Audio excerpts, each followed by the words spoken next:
Então eu vou falar de uma maneira mais sucinta para nós podermos entrar na mensagem de hoje, tá? Então, irmãos, as 7 festas, sem a vinda de Cristo e realizar a obra que precisava ser realizada, as 7 festas de Israel não fazem sentido. Não fazem sentido. A primeira festa, a festa da Páscoa. A Páscoa significa o quê? Significa que Cristo é o Cordeiro Pascal que morreu por nós para realizar a nossa eterna redenção e nos resgatou para Deus, nos resgatou do mundo, quando aquele anjo exterminador foi de casa em casa no Egito matar os primogênitos, e através da morte do Cordeiro e através do sangue que foi passado nos umbrais da porta e também na verga da porta, o anjo exterminador não matou os primogênitos dos judeus, de Israel. Por quê? Porque alguém morreu em seu lugar. Então esse é o significado da Páscoa. E não só isso, eles tinham que colocar sangue para que Cordeiro substitua a morte dos primogênitos, mas eles comeriam a carne do Cordeiro para ter força para viajar e peregrinar pelo deserto. Então, a partir do dia seguinte começaria então a festa dos pães asmos. E os pães asmos significa também Cristo, como esses pães asmos sem fermento. Nós fomos batizados como a igreja, como membro do corpo de Cristo, para nós iniciarmos uma nova vida depois da Páscoa. Depois que Cristo morreu por nós, nos redimiu, nos resgatou do mundo, agora nós vivemos para Deus, mas vivemos uma vida sem fermento, uma vida sem maldade, fermento da maldade e fermento da malícia. Então, a nossa vida cristã, a partir de então, é uma vida de asmos, de sinceridade, asmos de pureza. Nós passamos a viver uma vida de honestidade, de sinceridade, de pureza diante de Deus, tá? Então assim somos separados. Essa é a realidade das festas. Aí chega a festa das primícias, é no domingo da Páscoa. A festa das primícias é o domingo da Páscoa, representa que Cristo morreu por nós, no dia 14, como aquele Cordeiro Pascal, mas cedo de madrugada de domingo, no primeiro dia da semana, ele ressuscitou.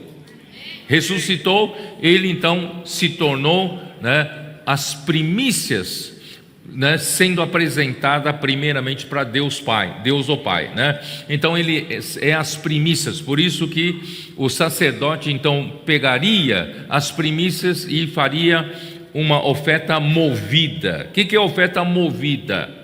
Uma coisa morta não se move, Uma oferta movida significa que Cristo ressuscitou, tá? Oferta movida. Então você vê que todas as festas sem Cristo não há nenhum sentido de ser. Então, e depois na festa de Pentecostes, são 50 dias, contados a partir da festa das primícias, do domingo da Páscoa, e contam-se 7 sábados, que são 49 dias, e mais um que seria o domingo. Então são 7 sábados, mais um domingo, 50 dias, por isso o nome Pentecostes, tá? E ali no dia do Pentecostes, vocês sabem, em Atos capítulo 2, o que aconteceu? Deus mandou a promessa, a chamada promessa do Pai. O Espírito Santo foi derramado sobre aqueles 120 galileus que creram no Senhor Jesus, discípulos do Senhor. Eles receberam o derramamento do Espírito ali. Oficialmente, a igreja foi gerada.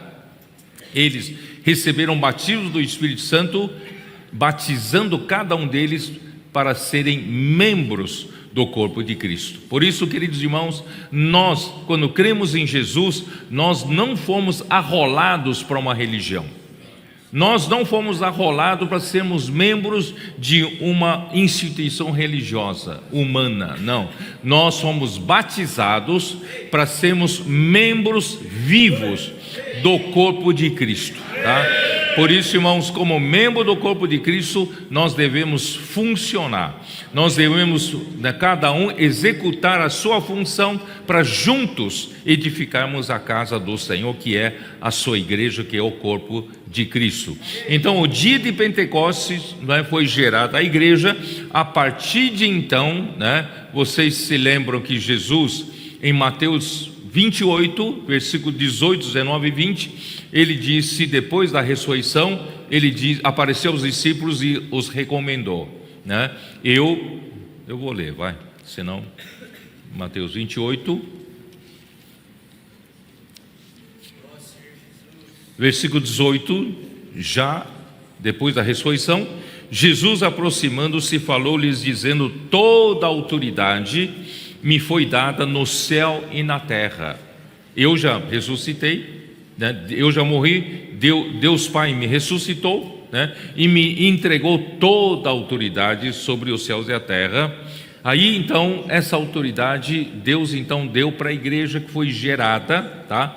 Ide, portanto, fazei discípulos de todas as nações, batizando-os em nome do Pai, do Filho e do Espírito Santo, ensinando-os a guardar todas as coisas que vos tenho ordenado. Eis que estou convosco todos os dias até a consumação do século. Isso quer dizer o quê? Nosso Senhor Jesus Cristo, Ele foi ressuscitado pelo Pai, Ele foi elevado até o céu, à direita do Pai, está assentado à direita do Pai, e Ele entregou toda a autoridade que Ele recebeu. Ele está acima de toda a autoridade, todo o principado, todo o domínio, Ele está acima. Então Ele entregou essa autoridade para a igreja que foi gerada. E nós recebemos essa autoridade, para quê? Para fazer discípulos de todas as nações, é pregar o evangelho do reino. Que é o evangelho do reino? Igreja do reino, evangelho do reino é pregar o evangelho para que muitos sejam salvos e sejam discípulos do Senhor. Em outras palavras, sejam os que são governados por Cristo. Isso é o evangelho do reino. O evangelho do reino significa o governo de Cristo. Cristo precisa governar a sua vida, a minha vida, sobre todos os membros do corpo de Cristo. Então esse é o evangelho que nós pregamos. E nós podemos pregar o evangelho porque nós recebemos essa autoridade.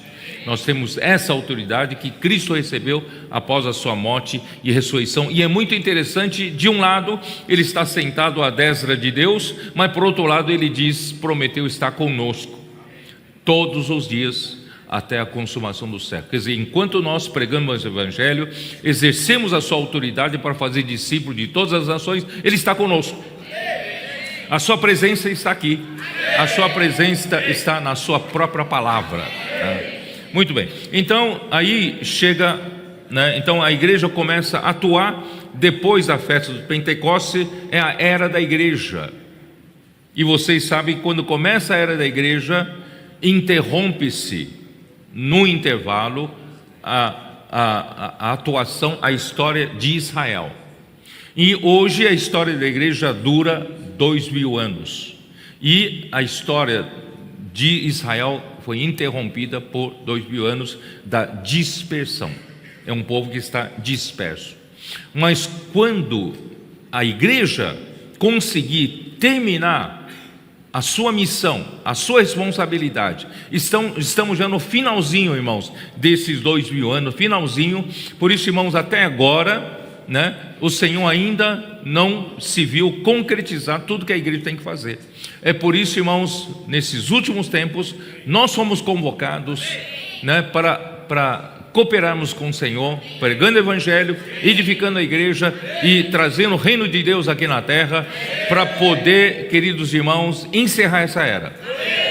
Quando nós completarmos a vontade de Deus, o que Ele tem que fazer através da igreja, irmãos, Cristo virá.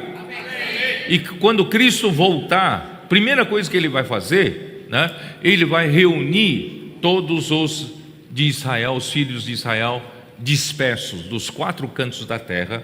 Aí inicia-se o que a Bíblia chama de regeneração ou restauração do povo de Israel.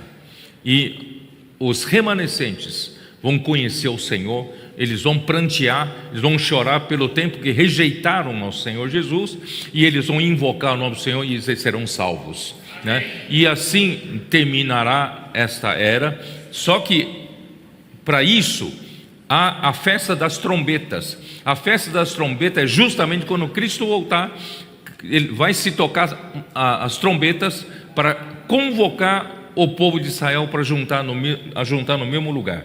Então, e a festa da expiação, o dia da expiação, é o arrependimento.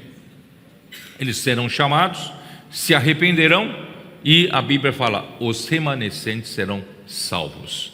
Aí chega no final a festa dos tabernáculos. A festa dos tabernáculos é a última festa, quer dizer, tudo já foi feito e tudo será colhido, né, como colheita para Deus. A festa dos tabernáculos representa o milênio, os 1000 anos. Os vencedores da igreja que cooperarem com o Senhor hoje reinarão com Cristo durante 1000 anos. Isso está em Apocalipse capítulo 4, versículo 6. Você pode ver lá, capítulo 20, versículo 6.